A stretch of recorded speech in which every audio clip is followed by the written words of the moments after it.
नमस्कार। आपका बहुत बहुत स्वागत है हमारे चैनल लीगल आउटलुक में। अगर किसी इशू पर कि पहले कोर्ट ने फैसला दे दिया है जो आप कोर्ट गए हैं और उसको एजिटेट किए हैं, तो क्या वो जजमेंट आपके नए किसी केस में उसी पॉइंट पे काम आ सकता है? अगर सिंपल शब्दों में कहें तो हाँ, आ सकता है, लेकिन जो सवाल उठता है कि वो कैसे आ सकता है और उसकी कितनी रेलिवेंसी और कितनी वैल्यू है। अगर उसको आप अपने किसी और केस में साइट करना चाहें, उसको फाइल करें और उस पर रिलाई करना चाहें। आज हम समझेंगे एविडेंस एक्ट के 3 पावरफुल सेक्शंस जो इस तरह के केस में सुप्रीम कोर्ट ने भी इसे क्लैरिफाई किया मधुकर दे शिंदे वर्सेस ताराबाई आबास सेदागे के केस में, जिसका मैंने पहले एक बार डिस्कशन भी किया है, लेकिन इस पर्टिकुलर आस्पेक्ट पे मैं अभी आपसे डिस्कशन करना चाहता हूँ। है पहले किसी केस में अगर उसी पॉइंट पे, तो वो रेस जुडिकाटा तो नहीं होता, क्योंकि रेस जुडिकाटा होने के लिए बहुत सी उसकी अलग रिक्वायरमेंट है। तो कई बार कोर्ट उसको रेस जुडिकाटा नहीं मानती, लेकिन उसकी रेलिवेंसी है।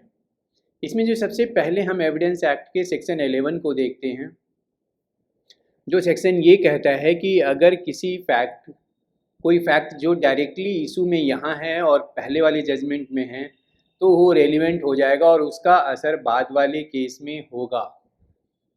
अगर वो किसी फैक्ट को कंट्राडिक्ट कर रहा है या उसमें जो फाइंडिंग है किसी प्रोबेबिलिटी को स्ट्रॉन्ग कर रही है, सपोर्ट कर रही है, तो आपके नए केस में वो जजमेंट आपके केस की प्रोबेबिलिटी को बदल सकता है और कोर्ट को उस फैक्ट जो इशू है उसको डिसाइड करने में मदद करता है। दूसरा सेक्शन इसमें है सेक्शन 13 ऑफ एविडेंस एक्ट, जो कि राइट या कस्टम की बात करता है।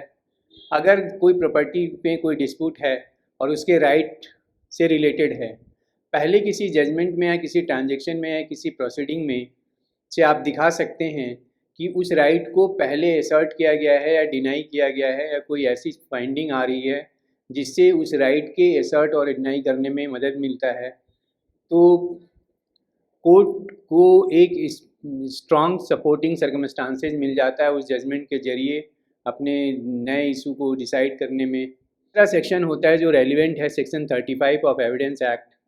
सेक्शन 35 ऑफ एविडेंस एक्ट जो है वो ऑफिशियल रिकॉर्ड, जजमेंट, इंट्रीज, इन सब को डील करता है, जो कि रेलिवेंट बनाता है।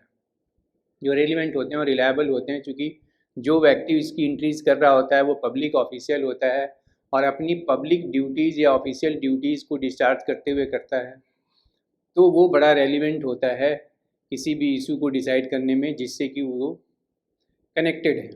और तभी मैंने सेक्शन 11, सेक्शन 13 और सेक्शन 35 के बैकग्राउंड में ये कहा कि जो भी पिछले केस में अगर कोई जजमेंट पास होता है किसी इशू पे, किसी फैक्ट पे जो दो पार्टीज़ के बीच में, उसकी रेलिवेंसी होती है सब्सिक्वेंट केस में इन तीनों सेक्शंस के बैकग्राउंड में। तो टेक अवे क्या है? सबसे पहला तो ये है कि कभी भी पहला जो जजमेंट होता है पिछला, अगर वो सिमिलर इशू पे है तो वो रेलिवेंट होता है, वो उसकी वैल्यू होती है। ये आपके केस को स्ट्रॉन्ग कर सकता है, उसकी प्रोबेबिलिटी को बढ़ा दे सकता है। जो राइट पहले प्रूव हो चुका है उसी बेसिस पर उसी तरह के राइट को प्रूव करने में सब्सिक्वेंटली मदद करता है। जो लॉजिकली मैटर करता है वो लीगली भी रेलिवेंट बन जाता है। तो अगर पिछले कोर्ट ने डिसीजन लिया है और उस पर अपनी रीजनिंग दी है, तो वो रीजनिंग हमारे नए केस में भी एप्लीकेबल होता है इन तीनों सेक्शंस के बैकग्राउंड में। अब आप इसी तरीके के लीगल कॉन्सेप्ट को पे डिस्कशन देखना चाहते हैं, समझना चाहते हैं, तो अपने इश्यूज़ को हम तक भेजें। मैं आपके इश्यूज़ को डिस्कस करूँगा। और वीडियो के ज़रिए आज के वीडियो में इतना ही। मेरा नाम दिलीप सिंह है और आप मेरे चैनल लीगल आउटलुक को अगर सब्सक्राइब नहीं किया है तो प्लीज़ सब्सक्राइब कीजिए और अपने कमेंट्स हम तक ज़रूर पहुँचाइए, ये मेरा स्पेशल रिक्वेस्ट है। Thank you very much.